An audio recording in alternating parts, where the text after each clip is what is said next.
Percent মুসলমান দিদির police আর আধা সামরিক বাহিনী নামে চপ্পল ওলা কারা জানি না বাড়ি বাড়ি ঢুকে সাইজ করে ফেলছে।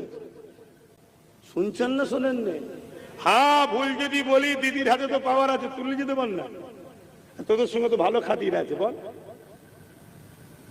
শুনছেন তো নাকি? একদম ধব্বাস ছাড়া দ্বিতীয় কিচ্ছু নয়।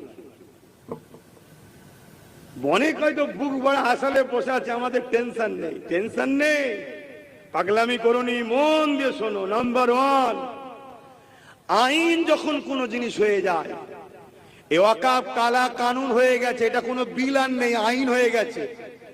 এই আইনকে রুখতে গেলে আইনের অস্ত্র দিয়ে কাটতে হবে। এই আইনের অস্ত্র হচ্ছে লোকসভার বড় আইন হলো দেশের সর্বোচ্চ আদালত হলো সুপ্রিম কোর্ট, সেখানে গিয়ে মামলা করতে হবে।